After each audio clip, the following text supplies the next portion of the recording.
Very glad to have the Lieutenant Governor Brian Calley on the other end of our AT&T line right this second. Welcome back to the program. Great to be with you, Michael Patrick. I'm guessing when you go running, you do not wear headphones and listen to music.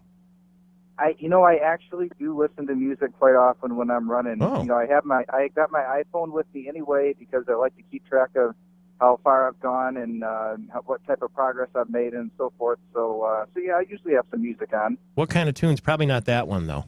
Yeah, not usually that one, but yeah, I like to do kind of the '80s hair bands, Def Leppard and Journey and Survivor, that kind of thing. It's what I really like to run to. Hey, so I'm told you're a singer too. Do you sing while you run? No, I don't sing when I run. That takes a lot of energy.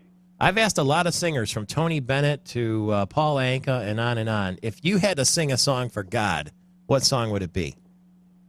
Well, I'd actually do a lot of songs. I Can Only Imagine is probably my favorite one, but that is. But I do music for years. I led music at my church, so that was something I really love to do. Okay, so you'd pick one of those numbers then. Oh yeah. Did you have a favorite? Yeah, I Can Only Imagine. That's my that's the one. I Can Only Imagine. Yeah. All right. Good deal. One of the things that was a little bit unimaginable yesterday outside the debate, there was one of those rolling billboards, and it had a headline from Bloomberg Businessweek, ironically, that said, Aramark workers run amok in Michigan, and it's got Governor Snyder with sort of a unpleasant look on his face and maggots next to him. And it says, in Rick Snyder's Michigan, privatization has led to maggots, sexual contact with inmates, and a murder-for-hire plot. And this is from a group called Progress Michigan. It came up in the debate yesterday, Aramark. I thought that it doesn't matter what I think, but the governor's position essentially is, look, we don't just drop people when there's trouble when we have a contract with them. We try to work it out. That's sensible business, isn't it? It really is, especially when you consider that Aramark handles similar contracts in other states very, very successfully. And some of these problems, by the way, they're not unique to Aramark. I mean, we have issues in prisons with crime, as you might imagine.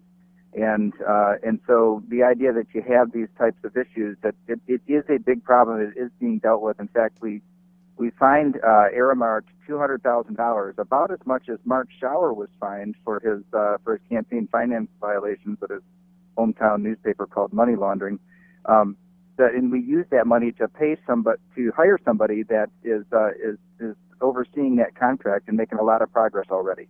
So you're out doing a little of the governor's dirty work here, huh? Because he tries to stay relentless positive action, but I guess Nolan Finley said he was seething through that hour yesterday because he just can't take hearing those, what he calls lies from Mark Schauer over and over.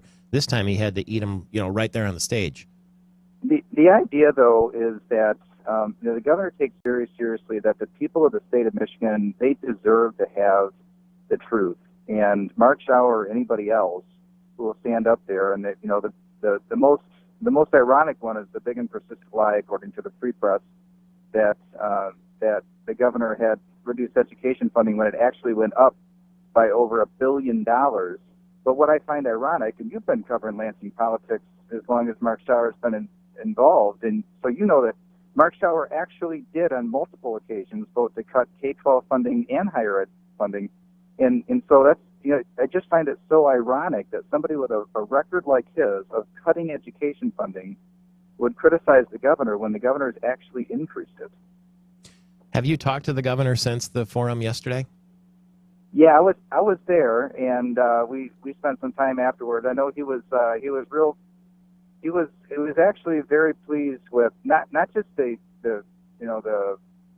ability to communicate effectively the issues, but the stark contrast between the disrespectful tone and the personal attacks of Mark Schauer and just the good man that Rick Snyder is, to get past that.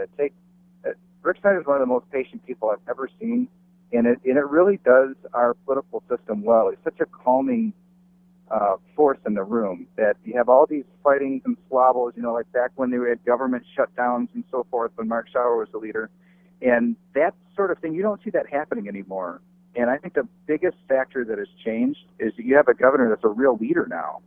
He's not one of these bomb thrower guys. He's in there just solving problems, and it's making a huge difference. I thought it was interesting that Mark Schauer continues to talk about salaries paid to people who work in state government, and he said it right on this program about a week ago. And I said to him, "Would you begrudge someone who's earned that money? Because those responsibilities, as the governor tried to point out in the debate yesterday, are huge." Here's the most ironic part about it. So those were not. Mark Schauer makes it sound like that the officials that got raises were administration officials. Mm-hmm. They were actually civil service employees that received raises from the Civil Service Commission, and so they got raises that don't even put them anywhere near what the UAW, for example, pays people that do similar work in managing their assets. So, but these folks have actually managed the state assets. You look over the course of the last few years, and you see they're outperforming most of their peers, and that means that our retirees, their retirement, the pension funds are in better shape because of the management of these folks. So, so the 2 points are, not only are they doing a great job, but these are civil service employees that received wage increases from the Civil Service Commission. Yeah, the governor got kind of like shut down there as he tried to explain that and bring up that UAW point, too, because the moderators seemed intent on moving things forward. I thought sometimes at key moments, both candidates really got kind of shut down as they tried to move along to the next question. Yeah, and there were a lot of audience questions that, I can respect that they wanted to get, usually that happened when they were trying to get to a question of somebody standing in the audience.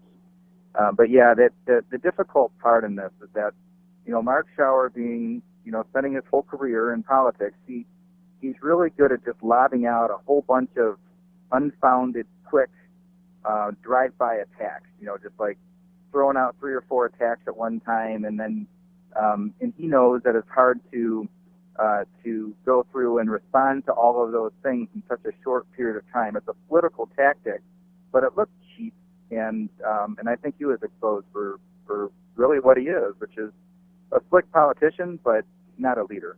Is he a liar? He definitely tells lies over and over again. I don't know how many times he told lies last night.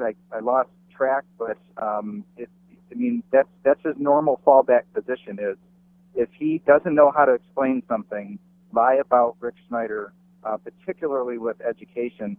In fact, I saw on one of the TV stations, Stephen Henderson was interviewed last night, a Free Press columnist, mm-hmm. and he said, remarkably, Mark Schauer, after all the work they had done to set the record straight on that, he persisted. He stuck with his story, didn't he? Thank you very much, Lieutenant Governor Brian Calley.